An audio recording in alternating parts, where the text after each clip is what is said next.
नमस्कार दोस्तों, विमर्श के इस अंक में आपका स्वागत है। हमेशा राजनीति पर लिखता हूं, पढ़ता हूं और बोलता हूं, इसलिए राजनीतिक घटनाओं पर नजर जल्दी जाती है और पर्दे के पीछे क्या हो रहा है वो थोड़ा जल्दी पकड़ में आ जाता है।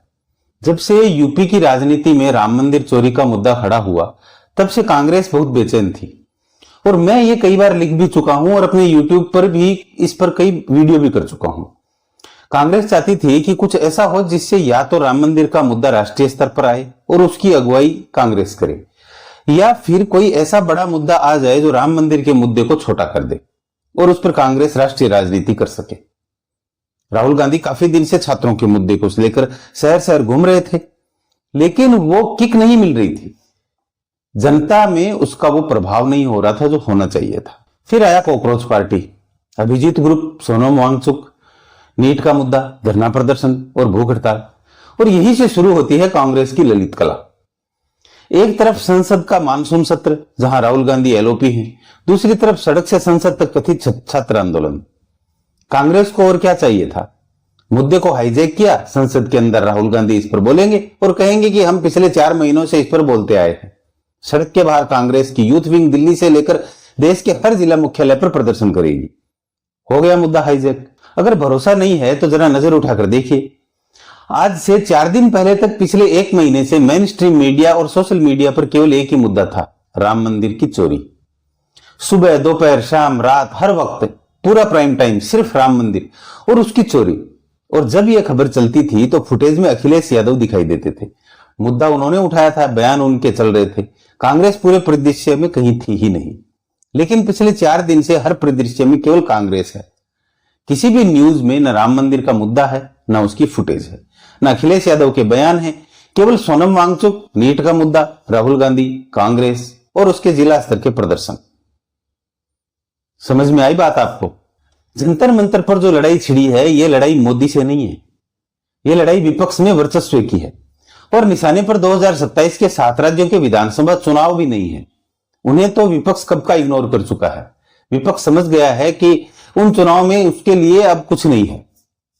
बात अपने अपने अस्तित्व बचाने की है और टारगेट है 2029 का लोकसभा चुनाव, जिसके लिए कांग्रेस अपने लिए स्पेस बना रही है।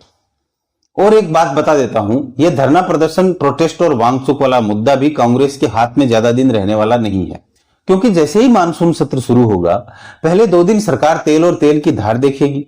तीसरे दिन ऐसे ऐसे बिल संसद में लाए जाएंगे कि पूरे देश में हर जुबान पर एक ही चर्चा होगी, ये बिल क्यों है, इसके अंदर क्या है, ये जरूरी है या नहीं, कौन इसके समर्थन में है, कौन विरोध में है, इत्यादि।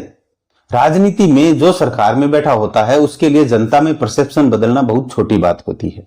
क्योंकि शतरंज के बोर्ड पर हर मोहरे चलने वाले को खिलाड़ी कहते हैं, लेकिन जो मोहरों से खेलता है, जो मोहरों को अपने इशारों पर नचाता है, उसे ग्रैंड मास्टर कहते हैं। और भारतीय राजनीति का ग्रैंड मास्टर कौन है, ये आप सब जानते हैं। बारीकियों को पकड़िए, शायद राजनीति की जड़ों तक पहुंच जाएंगे। पिछले 2 दिन से जंतर मंतर का दृश्य बदला हुआ है। मीडिया के कवरेज करने के तरीके में बदलाव दिख रहा है। 2 दिन पहले तक मीडिया कवरेज का मुख्य टारगेट जंतर मंतर पर लगा हुआ मंच होता था। उस पर कौन कौन धरना दे रहा है, कौन भाषण दे रहा है। लेकिन पिछले 2 दिन से मीडिया कवरेज का टारगेट है भीड़। भीड़ दिखाओ ज्यादा से ज्यादा। मंच शायद ही दिखाया जा रहा है, वहां कौन है, कौन धरने पर है, कौन भाषण दे रहा है, कौन क्या कह रहा है, इस पर फोकस नहीं है। हेडलाइन ये है कि लाखों की भीड़ जंतर मंतर पहुंच गई है। फला नेता आए हैं, उन्होंने क्या कहा, ढीका नेता आए हैं, उन्होंने क्या कहा। आप बात को समझ रहे हैं? अगर इतने से भी बात समझ नहीं आई है तो एक बात और समझिए। सोनम वांगचुक ने अस्पताल से एक चिट्ठी लिखी, वो चिट्ठी ओपन है मीडिया में। इसमें उन्होंने कहा है कि अगर विपक्ष के नेता नीट पेपर लीक पर मुद्दे को संसद में उठाने की गारंटी दें तो वे अपना अनशन तोड़ सकते हैं। बताइए, ये क्या बात हुई? विपक्ष तो पहले से ही तैयार था, फिर धरना क्यों दिया गया? बात की गहराई को समझिए। सोनम वांगचुक को सच्चाई पता लग चुकी है, इसलिए वो किसी तरह इस पचड़े से निकलना चाहते हैं। पहले सरकार से रास्ता ढूंढ रहे थे, सरकार ने रास्ता नहीं दिया, अब विपक्ष के माध्यम से रास्ता ढूंढ रहे हैं। लेकिन विपक्ष भी इसमें इंटरेस्टेड नहीं है कि सोनम वांगचुक भूख हड़ताल तोड़े या अनशन छोड़े, क्योंकि उनका फायदा तो भूख हड़ताल और धरना प्रदर्शन जारी रहने में है। अब पूरे परिदृश्य को ड्रोन व्यू से देखिए। संसद के अंदर राजनीति, संसद के बाहर सड़क पर राजनीति, धरना प्रदर्शन, मीडिया कवरेज का बदला हुआ रूप, और 20 दिन में जितनी भीड़ जंतर मंतर पर नहीं गई उससे कहीं ज्यादा भीड़ अब वहां पहुंच रही है। ये अचानक भीड़ कहां से आ गई? अचानक ये कांग्रेस हर जिला मुख्यालय पर नीट पेपर लीक और सोनम वांगचुक के समर्थन के नाम पर प्रदर्शन कर रही है, और जो नेता जंतर मंतर पहुंच रहे हैं उन्हें देखकर लगता नहीं कि आंदोलन को राजनीतिक दलों ने हाईजैक कर लिया है। मीडिया में तस्वीर चल रही है कि फलां सेलिब्रिटी आए, शबाना आजमी आई, प्रकाश राज आए और भी कई लोग जो हमेशा मोदी सरकार के विरोध में बयान देते हैं। कुल मिलाकर सीन ये समझ में आ रहा है कि पहले छोटा ग्रुप था जिसकी छोटी फंडिंग थी, अब बड़े बड़े ग्रुप इसमें आ गए हैं और जंतर मंतर पर बड़ी फंडिंग हो रही है। अब ये खालिश राजनीति और मोदी विरोध का षड्यंत्र है। आंदोलन अब मैं इसे नहीं कहूंगा। और वो छोटी पार्टियां जिनके एक एक सांसद हैं या सांसद भी नहीं है, या जिन्हें एक जिले के बाहर कोई जानता तक नहीं है, वो जंतर मंतर पर पहुंचकर प्रदर्शन कर रही हैं और मंच से भाषण दे रही हैं। क्यों भैया? फंडिंग की नदी बह रही है जंतर मंतर पर, और 2 साल बाद 2029 का चुनाव भी तो लड़ना है। खर्चा कहां से आएगा?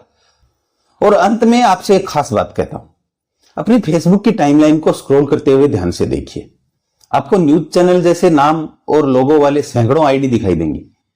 लगभग सभी की खबर जंतर मंतर, सीजेपी, सोनम, दीपके, नीट और मोदी विरोध से जुड़ी मिलेंगी। ये सब यूं ही नहीं है, सब प्लानिंग है, सब प्रायोजित है। तमाशा शुरू हो चुका है, फंडिंग का सैलाब आ चुका है जंतर मंतर पर। अगर आप मेरे विश्लेषण से सहमत हैं तो वीडियो लाइक करें, शेयर करें और सब्सक्राइब करें तो मेरे चैनल को। मिलते हैं एक और अगले विश्लेषण के साथ। तब तक के लिए नमस्कार।